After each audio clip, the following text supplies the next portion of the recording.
Nail techs are constantly being deceived, especially by manufacturers. That's the opinion I've been hearing a lot lately. Today we're going to talk about nail bonding. Many people don't understand this procedure and think we're being tricked, since bonding is basically just a regular base. But the funny thing is that's actually true. Well, to be more precise, it's not exactly a base, but more like a one-step gel with a sticky residue.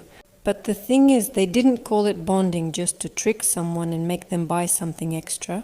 Actually, this name has a logical explanation, and it's not meant for the technicians, but for their clients. Right now in the video, I'm doing the standard prep. I'll prepare the nails just using a 180 grit buffer, and I'll be doing a regular coating, the very one that's now called bonding. I'm using an orange stick to show that the nail plate is natural and flexible.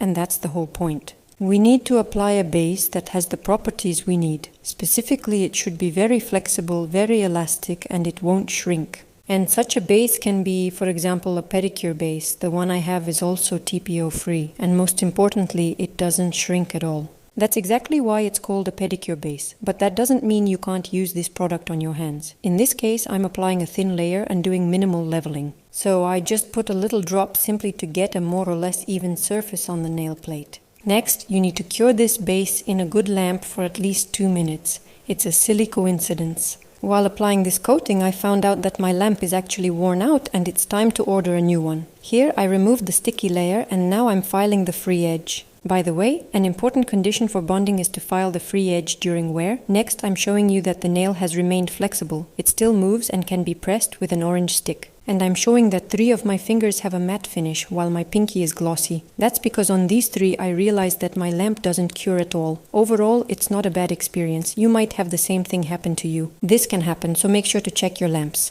But on the pinky, everything is shiny, just as it should be. But we weren't upset because actually the plan was to have a matte finish. I took a no-wipe matte top coat. I lightly scratched the surface with a buffer so that the matte top wouldn't chip. I'm applying it in a very thin layer without any leveling. And I put it under the lamp to cure. And this is the result we got. Personally, I think that if we're going for a supernatural look, it should also be matte. Because that way the nails look like they're completely bare. And they called it bonding, just to make it easier and more logical to sell this service to our clients. By the way, that's marketing, not deception.